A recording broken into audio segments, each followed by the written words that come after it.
মটর সেদ্ধ মটর সেদ্ধ মটর সেদ্ধ, এই মটর সেদ্ধটা যখনই ব্রেকফাস্টে হয় আমরা তো সবাই খেতে ভীষণ ভালোবাসি। আর তোমরা সবাই বলো যে রেসিপিটা দেখাও। একবার বোধহয় সোনালী ভট্টাচার্যতে দেখেছি, তো আজকে ভাবলাম যখন করছে তোমাদের রেসিপিটা দেখিয়ে দিই। রেসিপিটা কিচ্ছু নয়, শুধু যে মটর হয় যেটা দিয়ে ঘুগনি বানায় সেই মটরটাকে সেদ্ধ করতে হয়। আর ওটা মা আগের দিন রাত্রিবেলা মটরটাকে জলে ভিজিয়ে রাখে। যদি আগের দিন রাত্রে নাও হয় অন্তত 2 থেকে 3 ঘন্টা একটু জলে ভিজিয়ে রাখতে হয়। আর পরের দিন সকালবেলা মটর সেদ্ধটাতে শুধু নুন দিয়ে সেদ্ধ করতে হয়।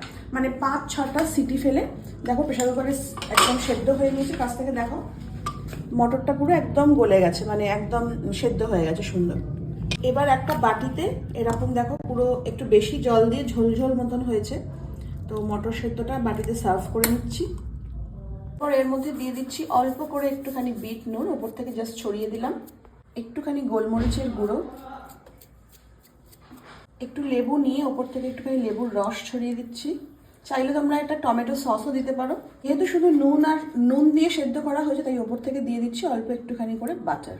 শসা, পেঁয়াজ আর কাঁচা লঙ্কা একসাথে কুচি করে মিক্স করে নিয়েছি। তো এটা যা ওপর থেকে শসা, পেঁয়াজ আর লঙ্কার কুচি ছড়িয়ে দিলাম।